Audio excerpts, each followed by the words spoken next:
10 টাকা ফ্যানলাম 10 টাকা পাঞ্জাবিলাম 10 টাকা খালি 10 টাকা পিস 10 টাকা পিস খালি 10 টাকা পিস ফ্যানলাম 10 টাকা 10 টাকা পিস ধান সব 10 টাকা পিস শার্ট প্যান্ট যা আছে সব রেগুলার।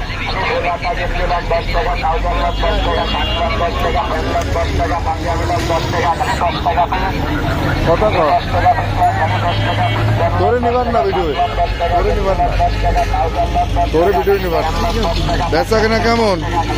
ভালোই মোটামুটি আলহামদুলিল্লাহ। 10 টাকা করে না?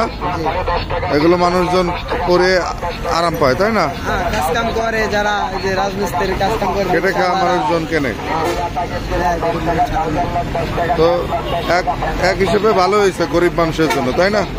অনেক ভালো হয়েছে। ভালো হয়েছে। 10 টাকায় এমন কিছু হয় এক আটি শাকও হয় না কেন 10 টাকা একটা প্যান্ট একটা শার্ট চাও পাওয়া যায় না 10 টাকা। এক কাপ ভালো চা পাওয়া যায় না ঠিক কইছে।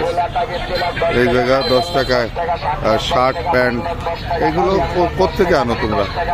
এইগুলো আমরা মানে আমরা নিল লট ধরে কিনে লট ধরে কিনা বস্তা ধরে কিনা? আর যারা লই যে মোল্লাতে টুকায় মুগায় তারা লো আমগো কাছে আইনা একবারে বিক্রি করে।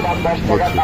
এখানে কি কি আছে? প্যান্ট আছে, শার্ট আছে, শার্ট গেঞ্জি পাঞ্জাবি সোয়েটার, সবই, মানে যা যা বিভিন্ন যে বাজার।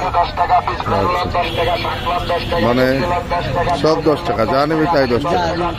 2-3 দিন নিলে কম হবে না? একটা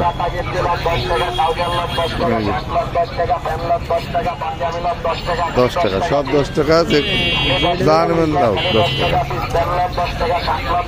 সোয়েটার 10 টাকা, ব্লেজার 10 টাকা, যা নেবেন 10 টাকা, 5 টাকা করে 50।